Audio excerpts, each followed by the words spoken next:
Hello friends, আমার YouTube চ্যানেলে আপনাদের সকলকে জানাই স্বাগত। আজকে জন্মাষ্টমী।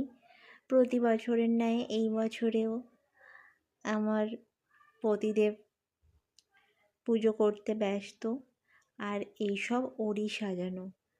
ওই ঠাকুরকে খুব যত্ন করে করে এই গোপাল পুজো।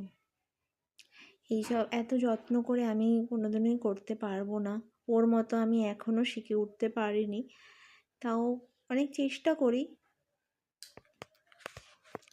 আমি ওকে একটু হেল্প করতে পারলাম না এইবারে, কারণ আমি শাশুড়ি মায়ের কাছে হেল্প করছিলাম, আর আমি ওকে একটুই সাহায্য করতে পারলাম না। সব ওর নিজের হাতেই এগুলো করেছে।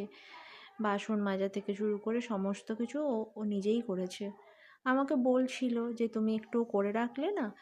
আমি তো একটুও টাইম পাইনি, তাই হয়ে উঠলো না। ও নিজেই সব কিছু করেছে।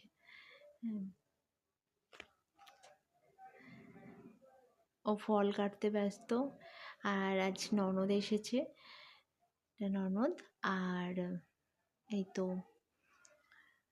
পুজোটা আপনাদের কাছে তুলে ধরতে পারলাম না। ও পুজো খুব সুন্দর করে পুজো। আর আমাদের ঠাকুর ঘরটা কিন্তু অনেকটাই বড়। আমি ঠাকুর ঘরের পুরো ভিডিওটা করিনি, কিন্তু আপনাদের একদিন আমি দেখাবো ঠাকুর ঘরের পুরো ভিডিওটা।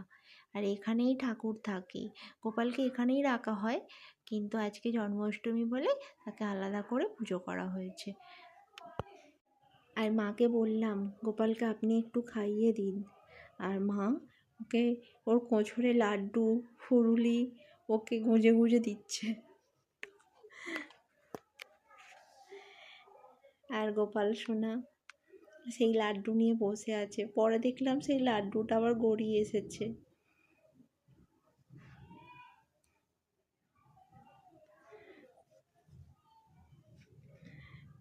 আর মা খাওয়াতে গিয়ে সব ফেলে দিচ্ছে।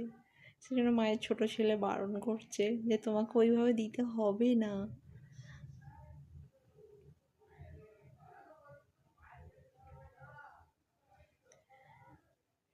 এইটা হচ্ছে আমার যা, ইয়েলো রঙের শাড়ি পরে আছে। ওটা তো আমার ননদ, আমি আগেই দেখালাম। আর এটা আইস্কা, আমাদের বাড়ির ছোট্ট সদস্য। কেমন হয়েছে আপনারা সকলে জানাবেন।